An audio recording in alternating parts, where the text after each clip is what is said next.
All right, guys, welcome back to the channel. Tonight we are building swarm traps. As you can see here before us is a half a sheet of plywood thereabouts. I've already cut some. I should have videoed a little bit earlier, but I did take some pictures. Anyways, this side of the plywood here basically is covering your 6 sides that you're going to need for 3 swarm catches. So this is a 4x8 sheet piece of 3/4 inch plywood to make 3 swarm traps. So what I will say probably in the future is going to be 1/2 inch plywood because this 3/4 inch is going to be pretty heavy. But getting back to the point at hand here, this particular piece that's laid out is like I said, my 6 sides that you're going to need and 3 covers. I've also got some trim pieces or rails that I call up there at the top. So each one of the sides for me measured out 9 inches wide and 19 3/16 tall. You'll see in between here, I measured an 1/8 inch gap because that is the width of my saw blade. So basically, I'm not going to be losing out anything. Okay, the covers are going to be 10 3/4 by 21 1/2. That's going to encompass the rails. That's going to overlap the rails on the top. Okay, and you're going to have 3 covers. Again, right there's my 6 side because, like I said, I was able to get 5 on this one end here. Okay, and some rails. So basically, the only scrap I have a 4x8 sheet piece of plywood I'm gonna have is this little block here that I can probably end up making some little trap doors with or something, and this little sliver piece that runs down in between. Okay.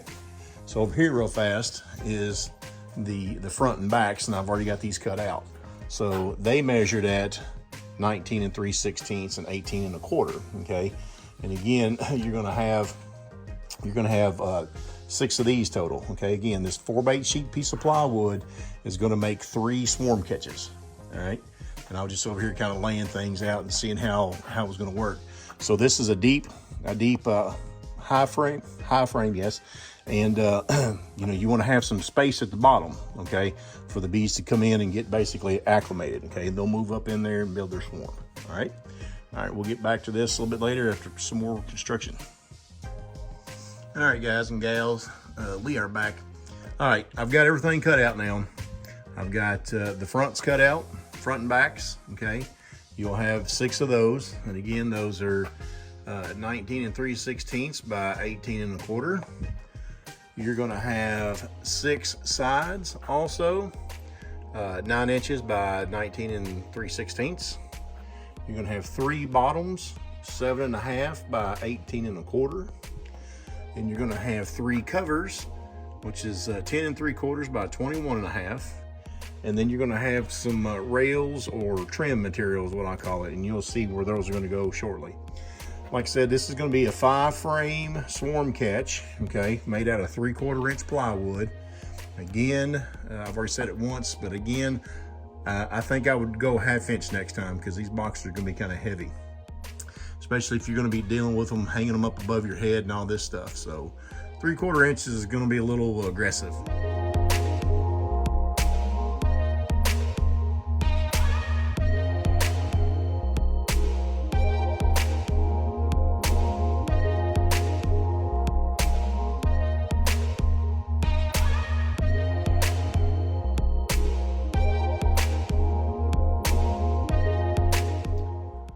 All right, so after you've got the front, the bottom, and the back glued and tacked in with a nail gun, I find it easier to do with a nail gun. Kind of holds everything together for me. Go ahead and flip it over on one side, and you can apply your first side panel. Okay, so I've got the sides glued up, and we're gonna staple it on there with our nail gun. So what I'll do here, like I said, I got it on there. What I'll do is I'll get the one side started on here first. Excuse my nail gun, it's a little breezy. Okay, get one side started, make sure everything's nice and flush and square. Like I said, we're just tacking them on. We're gonna come back. It's kind of hard to do with one hand. We're gonna come back later and we're going to screw everything down with exterior wood screws. Okay. Okay, so here are your side rails, number 1 and number 2. As you can see right here, they're 1.5 inches wide and 9 inches, well, I'm sorry, 1.5 inches, wide and 9 inches long. Okay, and they're going to go on your sides over here. Okay, remember I told you earlier that your side rails are cut to fit, but these are what worked out for me. Okay, I also put a mark on the back side here at the 1 inch line. So basically, I'm going to have a 1/2 inch of this board right here sticking up above the box, and that will take into account this 1/2 inch for those frames. Okay, so kind of a quick example here. I'll show you. I've kind of got some squares set up here. They're going to be level, right? So my 1 inch mark, when I put this up here, is going to go just like that. Sorry, it's going to go just like that. Okay, and so now there's your cleat basically for your frames to set on, and now this trim or the rail on the outside is going to take care of kind of a handle, and also for the lid to rest on. Okay, and then we'll run another rail down the long side here. Okay, so let me glue this up, and as you can see right here, my 1 inch mark, if you can see that right there, the 1 inch mark is perfectly. So you're going to have 1 inch of rail to nail in or screw into your box, and that's going to be plenty enough strength on that. Okay, all right.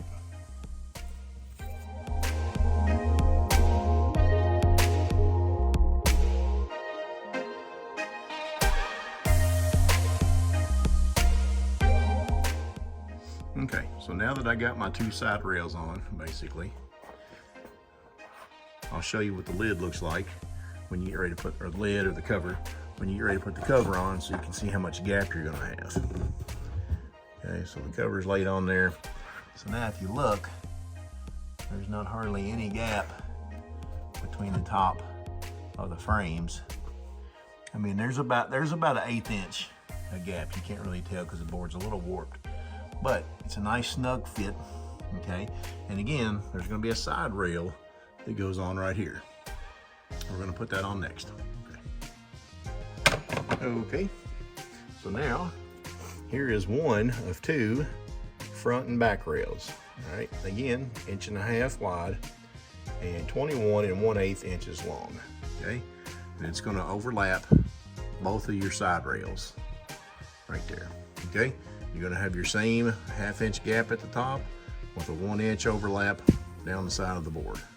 Okay, all right, let's get that put on and I'll show you what it looks like.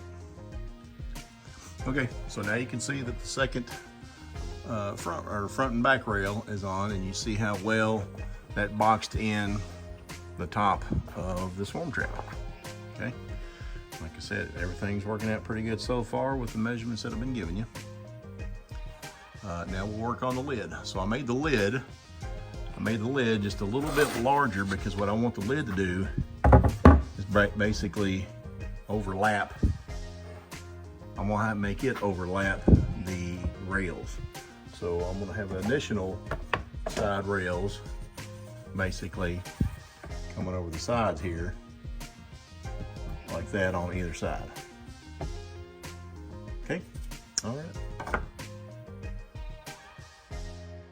Okay, so as you can see, I cut 2 more 1.5 inch rails. I'm calling them cover rails, and they're 21.5 inches long. You're gonna have 2, one for either side. And like I said, for this design, this lid is gonna overlap your front and back rails, okay? It's gonna overlap. You can see right here, I've got a little bit extra space, probably about 1/8 inch or so. I'm sorry, a little bit more than 1/8, probably 1/4 of an inch maybe overlap on that, and that's going to give you a little bit of wiggle room for your box. Okay, and that's going to be on either end. Also, I'm going to have a little bit of play just so the box if the wood swells up or anything. Okay, so as you can see, there's a cover rail. It overlaps nicely right here so bees can't escape or nothing else can get in. And like I say, you're gonna have some cover side rails that's gonna go over top of it on this end right here. And then, like I said, your box is gonna completely overlap.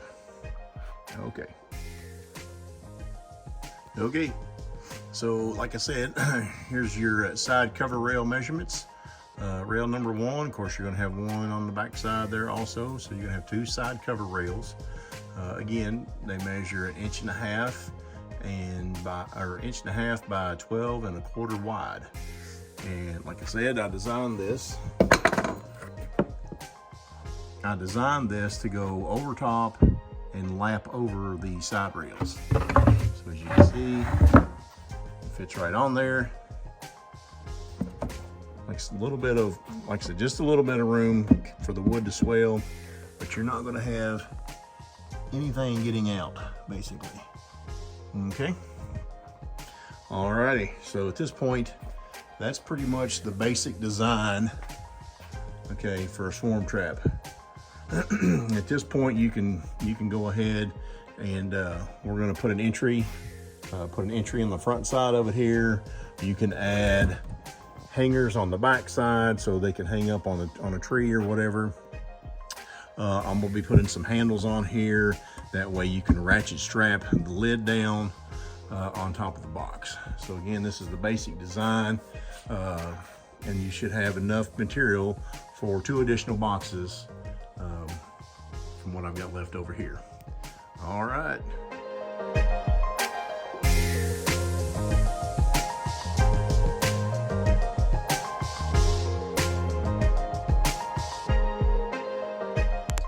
All right, there's the basic swarm traps built. Made some modifications on how I built the other 2, because like I said, this 3/4 inch stuff is it's just massive. So anyways, made some modifications because as you can see, that lid is sticking out way too far on the front and back, so this has got to be mounted like on a bracket. These ones here I designed this. I made this one so you can hang it from a tree if need be. Same way I'm gonna do with this one here. I'm gonna make this in a tree hanger because the tree hanger could also fit on a tree stand, but a tree stand is just gonna be adding more weight if I've got to thicken that back part up there to make the hanger. So yeah.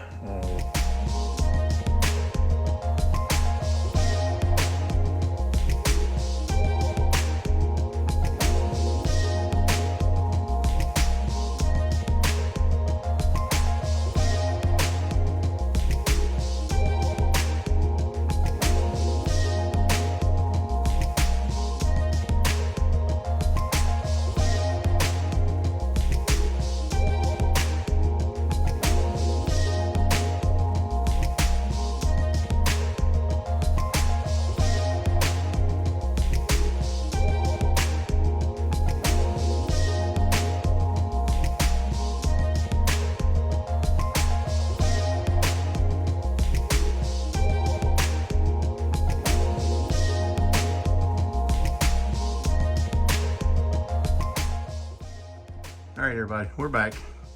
So now I believe I finally got them completely finished as far as construction goes. Only thing that's left to do is basically put them in the tree or paint them up and then put them in the tree. So just to give you a quick tour real fast, this is the front side of it. These ones here, I've got it, or this one here, I've got so you can hang in a tree or off a branch, or put a bolt or something in the tree and hang it off of there or strap it. The door here, the entrance door, I got it so you can flip it over. It's a 1 inch hole.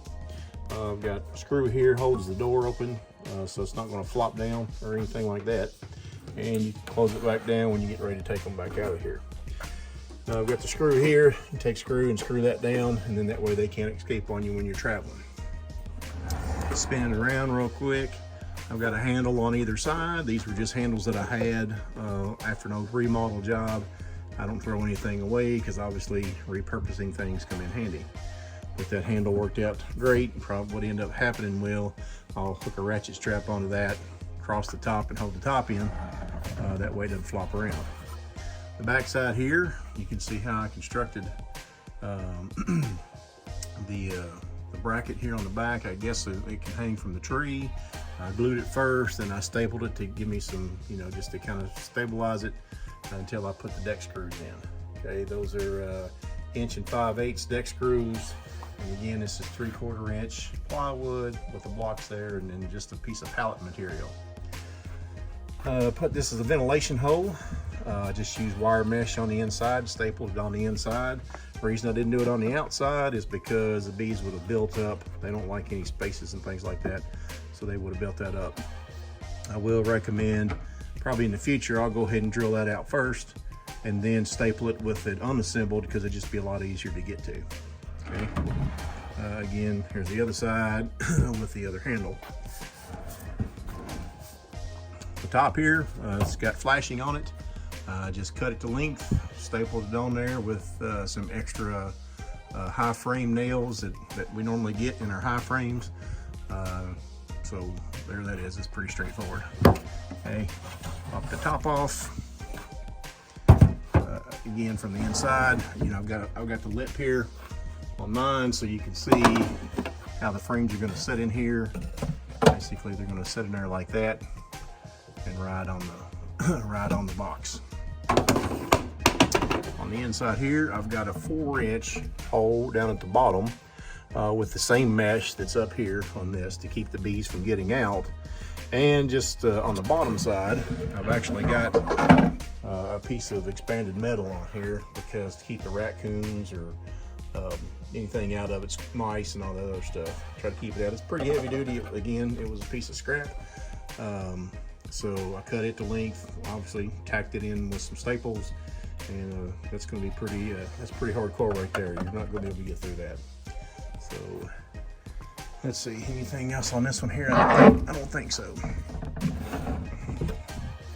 So overall, like I said, this will hold 5 deep frames. I've got them here. These are probably going to be the ones I'll use. I'll clean them up just a little bit. Because like I said, they've already been, you can see this has been highly used and things like that. Bees have traveled over them, so it's going to have a smell. What I do plan on doing, the last 2 things I plan on doing is, again, I'm going to camouflage them, and I've got some old wax that I rendered down from old hive last year that I'll melt down, and I'm going to paint the inside of each of these boxes with wax that we've rendered down. So other than that, I guess that's pretty much the end of the video. I hope you guys enjoyed it. We hope you like, subscribe, follow, and all that good jazz on Facebook, YouTube, Instagram. And so you guys have a good time out there doing your bee thing, and we'll see you again next time.